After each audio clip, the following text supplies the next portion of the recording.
Om Shanti. Good morning. बाबा के महावाक्य सुनेंगे।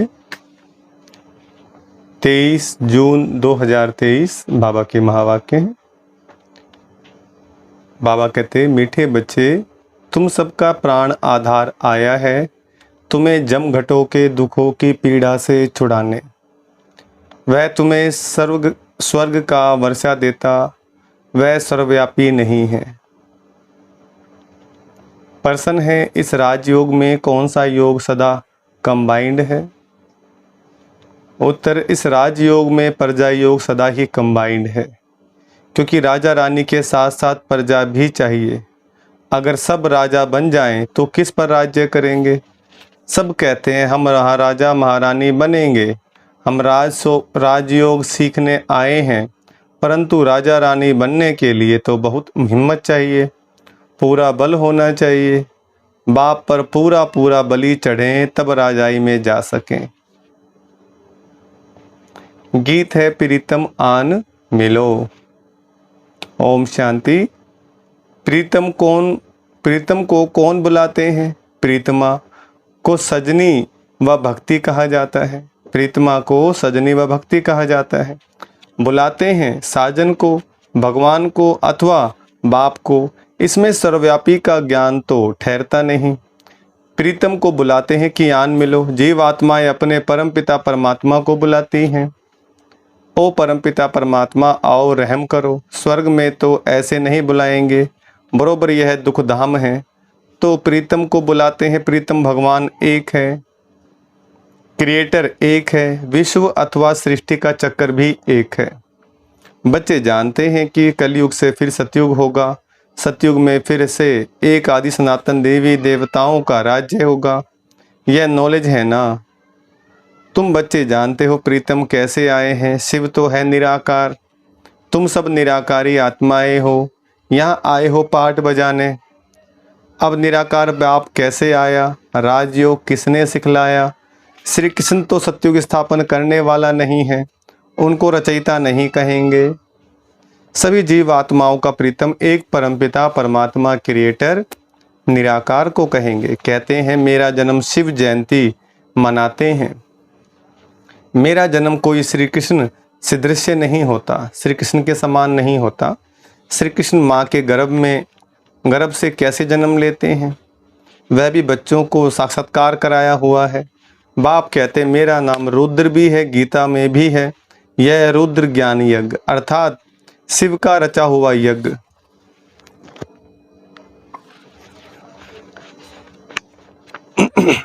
शिव का रचा हुआ यज्ञ तो जरूर निराकार शिव को साकार में आना पड़े। बाप बैठ समझाते हैं, इस गीत के 2 अक्षर से ही सर्वव्यापी का ज्ञान निकल जाता है। प्रीतम को श्री कृष्ण नहीं कहेंगे, कहते ही हैं ओ गॉड फादर, ओ प्राण आधार, क्योंकि यह सबका प्राण आधार है। सभी को जमघटों के दुख की पीड़ा से छुड़ाते हैं, तो जरूर उनको आना पड़े। बाप कहते हैं मैं कल्प के संगम युगे आता हूँ, यही कल्याणकारी संगम युग है। सतयुग के बाद तो फिर 2 कला कम हो जाती है। यदि यही संगम युग चढ़ती कला का युग है, जिस प्रकार धीरे धीरे बचने के बाद जवानी आ जाती है, जवानी के बाद धीरे धीरे बुढ़ापा भी आएगा। तो इसी प्रकार समय बीतते बीतते सतयुग, त्रेता, द्वापर और कलयुग, कलयुग के बाद फिर सतयुग आना। लेकिन बीच में कौन सा है? लीप युग, जिसको बोलते हैं संगम युग। बाबा कहते हैं यही संगम युग चढ़ती कला का युग है, इसमें बुद्धि से काम लेना चाहिए। नए के लिए तो बहुत सहज समझाते हैं। तुम्हारा बाप निराकार परमपिता परमात्मा शिव है, उनको याद करो। उनको याद करना है बस। और गुरु गोसाई आदि के मंत्र सब हैं भक्ति मार्ग के। भक्ति आधा कल्प चलती है, फिर ज्ञान का वर्षा आधा कल्प चलता है। ज्ञान वहाँ नहीं रहेगा। ज्ञान दिया जाता है दुर्गति से सदगति में जाने के लिए।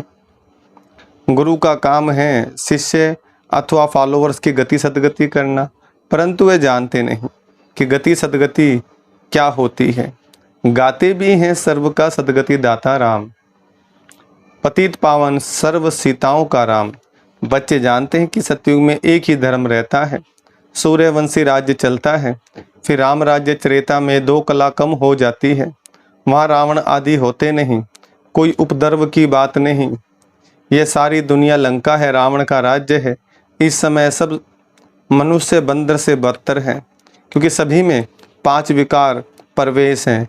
कितना मनुष्यों में क्रोध है, 1-2 को कैसे मारते हैं, मरने मारने की तैयारी करते हैं। तुम सब विकारी थे, अब बाबा आकर रावण पर जीत पहनाते हैं। शास्त्रों में क्या क्या बातें लिख दी हैं, ऐसे थोड़े ही पूंछ को आग लगी और सारी लंका जल गई। वास्तव में लंका यह सारी दुनिया है। तुम ब्राह्मण कुल भूषण बच्चे भी पहले पति थे, अभी तुम माया रावण पर जीत पाते हो। बाप ने आकर बुद्धि का ताला खोला है। बुद्धिवानों की बुद्धि बाप है ना। मनुष्य तो क्या क्या बातें सुनाकर माथा ही खराब कर देते हैं। बाप कहते हैं यह फिर भी होना है। देखो, पूंछ में आग लगी और लंका जली। तो इसी प्रकार सतयुग में हम देवी देवता थे, हैं? द्वापर के अंदर फिर पुजारी बने। कलयुग के अंदर कोई पूछता ही नहीं, पूछ ही नहीं रही।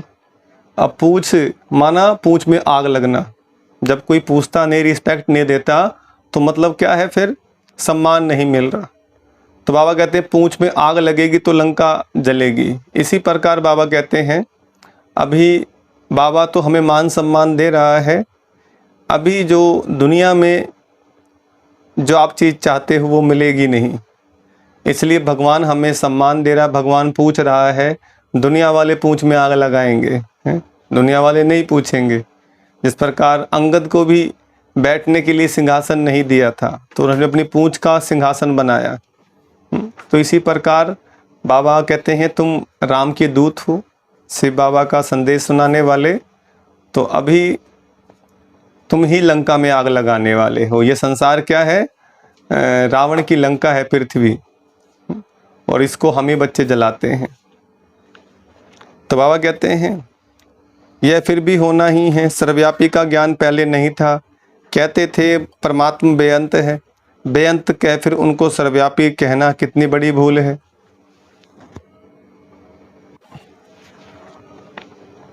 शिवोहम तत्व हम कह देते हैं, कभी शिवोहम कभी फिर ब्रह्मोहम भी कह देते हैं। यह फिर रोंग हो जाता है।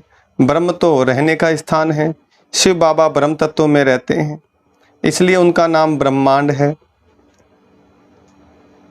हम आत्माएं भी वहाँ की रहने वाली हैं।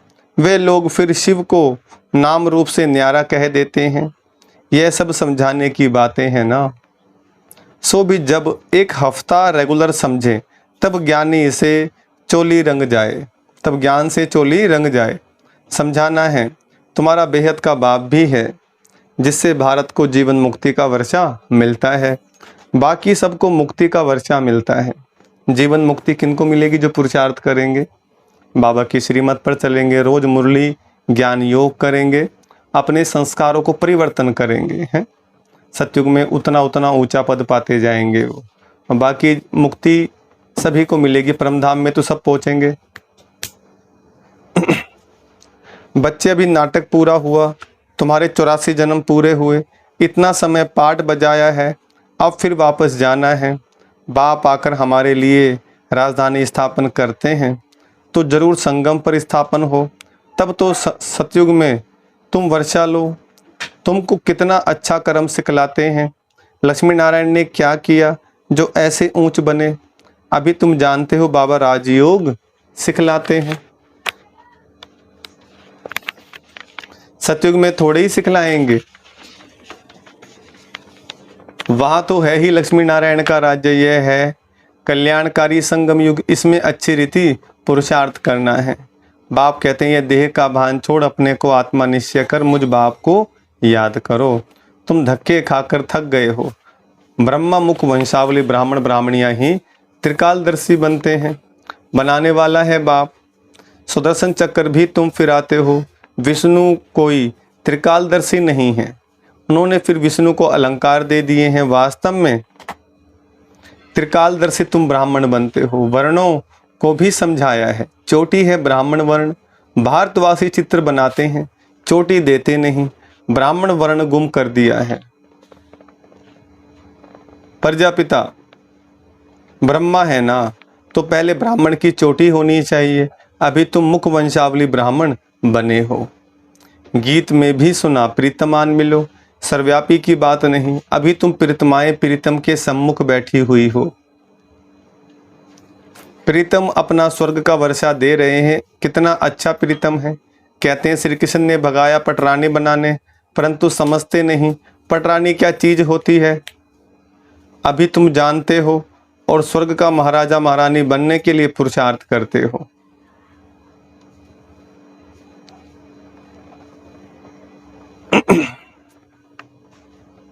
यह राजयोग है, इसमें प्रजा योग कंबाइंड है। सिर्फ राजा रानी थोड़े ही बनेंगे, सब कहते हैं महाराजा महारानी बनेंगे। हम आए हैं राजयोग सीखने, परंतु सब थोड़े ही महाराजा महारानी बनेंगे। हिम्मत चाहिए, पूरा बल होना चाहिए। भक्ति मार्ग में जब नौदा भक्ति करते हैं तब साक्षात्कार होता है। शिव पर बलि चढ़ते हैं, वास्तव में बलि चढ़ना भी यहाँ की बात है। यह भी समझाया है गीता भागवत रामायण वेद आदि सतयुग त्रेता में होते नहीं, ऐसे नहीं परंपरा से कोई चले आते हैं। यह तो द्वापर से चले हैं, फिर द्वापर में ही बनेंगे। मुसलमानों ने आकर राज्य लिया, मोहम्मद गजनबी ने लूटा, यह सब बातें तुम जान गए हो। हमने ही पूज्य से पुजारी बन अपना मंदिर बनाया, तो कितनी हमको मिल्कियत होगी, कितनी संपत्ति होगी उस समय। 5000 वर्ष की बात है, सो भी शुरुआत में। फिर भक्ति मार्ग में भी तुमको कितना धन रहता है। जिसने हीरे जवाहरों का मंदिर बनाया उनका अपना महल क्या होगा। नाम कितना ऊंच है, लक्ष्मी नारायण कितने श्रृंगारे हुए देखते हो, लक्ष्मी नारायण का कितना श्रृंगार दिखाते हैं। अभी तो बेचारों के पास पैसा नहीं है। देखो क्या बात कही बाबा ने, लक्ष्मी नारायण कितने श्रृंगारे हुए देखते हो, अभी तो बेचारों के पास पैसा नहीं है। आगे तो लक्ष्मी नारायण के लिए हीरो का सब कुछ बनाते थे, बाद में सब लूट फूट ले गए। वहाँ तो सोने की ईंटें होती हैं, तुम उनसे महल बनाते हो। अक्ल भी अच्छा रहता है, माँ अच्छी बुद्धि होती है। अभी तो बेअक्ल हैं, तब तो कंगाल हुए हैं ना। शिव बाबा पर व देवताओं पर कितने कलंक लगाए हैं। इसलिए बाबा कहते हैं यदा यदा ही धर्मस्य ग्लानिर्भवति भारत। जब जब धरती पे पाप बढ़ता अधर्म बढ़ता, मैं आता हूँ, अनेक धर्मों का विनाश कर सत्धर्म की स्थापना करता हूँ। वो कार्य चल रहा है अभी। जब इसमें प्रवेश करूं तब तो ब्राह्मणों को रचू ब्रह्मा मुख से भारत में ही आकर ब्राह्मण रचते हैं। विलायत जाऊंगा क्या, जो नंबर 1 पावन पूज्य था अब पुजारी बना है। हम भी पहले पूज्य थे, पुजारी बने। ब्रह्मा बाबा भी नंबर 1 पूज्य थे, वो पुजारी बने। उनके ही पति शरीर में आता हूँ ब्रह्मा बाबा के। त्रिमूर्ति कहते हैं शिव को निकाल दिया है, त्रिमूर्ति ब्रह्मा का तो अर्थ ही नहीं निकलता। बाबा कहते हैं कलप कलप संगम पर इस तन में आकर तुम ब्राह्मणों को रचता हूँ। तुम ब्राह्मण ब्राह्मणियों का यह सर्वोत्तम युग है। अभी तुम ईश्वरीय गोद में हो, ईश्वर बाबा से बेहद का वर्षा लेते हो। जानते हो उनको ही याद करते करते हम उनके पास पहुंच जाएंगे। कहते हैं ना अंत काल जो स्त्री सिमरे, जैसे सिमरन वैसा जन्म मिलता है, जैसा सिमरन करेंगे वैसा जन्म मिलेगा। यह अंतकाल का समय तुमको बाप बैठ समझाते हैं। इस समय मुझ बाप को ही याद करना है। देय अभिमानी भव अशरीरी भव, अपने को आत्मा निश्चय कर मुझ परमपिता परमात्मा को याद करो। एक जगह निष्ठा में नहीं बैठना है। बच्चे तो चलते फिरते उठते बैठते बाप को याद करते हैं ना। बेहद का बाप कहते हैं और सभी से बुद्धि निकाल मामेकम याद करो। इसी में मेहनत है। 84 जन्म लिए हैं, अब यह अंतिम जन्म है। तुम बाप के बने हो तो उसने ही कितने मीठे नाम दिए हैं। बाबा ने संदेशी द्वारा नाम भेजे, वहाँ बहुत अच्छे अच्छे नाम होते हैं, फिर भी वही नाम पढ़ेंगे जो कल पहले पढ़े होंगे। सर्वव्यापी का अर्थ भी समझाना चाहिए ना। सब भक्त भगवान हैं तो फिर उनको मिलेगा क्या, कुछ भी नहीं। अभी तुम ईश्वरीय गोद में हो, ईश्वरीय गोद से तुम ब्राह्मण बनते हो। शूद्र वर्ण खत्म हुआ, यह वर्ण है ही तुम भारतवासियों के लिए। तुम जानते हो हम शूद्र वर्ण से ट्रांसफर हो ब्राह्मण धर्म में आए हैं। ब्राह्मण ब्राह्मणियाँ वही बनेंगे जो कल्प पहले बने थे। झाड़ वृद्धि को पाता जाता है, कितनी अच्छी अच्छी बातें बच्चों को सुनाते हैं, परंतु माया का तूफान लगने से अच्छे अच्छे बच्चे भी गिर पड़ते हैं। युद्ध तो है ना, तुम सर्वशक्तिमान के बच्चे हो तो माया भी कम नहीं है। आधा कल्प रावण का राज्य है, इस समय माया भी जोर से पछाड़ेगी। इसको तूफान कहा जाता है। हनुमान का मिसाल है ना, तुमको माया कितने भी तूफान आए परंतु हिलना नहीं है, सदैव हर्षित रहना है। जितना रुस्तम बनेंगे उतना माया जोर से वार करेगी। जितना क्लास में आगे पढ़ते जाते हैं उतने ही एग्ज़ाम भी कठिन होते जाते हैं। बाबा कहते हैं लायक है वह नहीं, कहते हैं बाबा हमने तो काला मुंह कर लिया। काला मुंह हुआ बस बुद्धि का ताला लग जाएगा, धारणा होगी नहीं, क्योंकि बाबा को कलंक लगाया ना। लौकिक बाप भी कहते हैं ना तुम कुल कलंकित हो। बाबा समझाते तुम कभी भी कुल कलंकित नहीं बनना। बाप परम धाम से आए हैं तुमको पढ़ाने। भगवान आज मैं राजाओं का राजा बनाने आया हूँ। राजाई जरूर स्थापन होगी। इस समय तुम जितने ब्राह्मण बने हो उतने ही बने थे और बनते रहेंगे। बच्चों को याद रखना है कि उस पारलौकिक बाबा का कोई बाप नहीं है। वह है ही सुप्रीम नॉलेजफुल, मनुष्य सृष्टि का बीज रूप, चैतन्य, पतित पावन, रहम दिल, नॉलेजफुल, ब्लीसफुल। उन पर कोई ब्लीस करने वाला नहीं है। वह खुद ही बाप, टीचर, सतगुरु हैं। बेहद बाप के घर में तुम सम्मुख बैठे हो।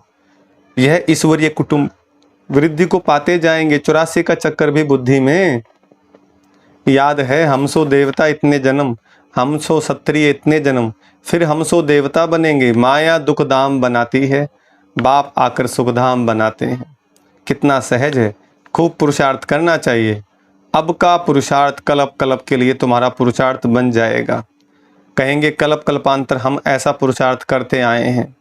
मम्मा बाबा भी पुरुषार्थ करते हैं। यही फिर पूज्य सो देवी देवता लक्ष्मी नारायण बनेंगे। श्रीमत पर हम श्रेष्ठ श्रेष्ठ बनते हैं। अच्छा, मीठे मीठे सिकलदे बच्चों प्रति मात पिता बाप दादा का याद प्यार गुड मॉर्निंग। रूहानी बाप की रूहानी बच्चों को नमस्ते। हम रूहानी बच्चों की रूहानी बाप दादा को नमस्ते नमस्ते नमस्ते।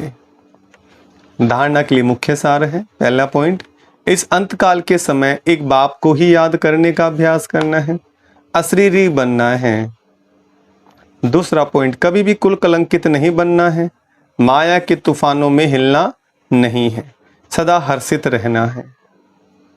वरदान है, अपने चेहरे रूपी दर्पण द्वारा मन की शक्तियों का साक्षात्कार कराने वाले योगी तू आत्मा भव। दोबारा सुने, अपने चेहरे रूपी दर्पण द्वारा मन की शक्तियों का साक्षात्कार कराने वाले योगी तू आत्मा भव। वरदान का विस्तार, जो मन में होता है उसकी झलक मस्तक पर जरूर आती है।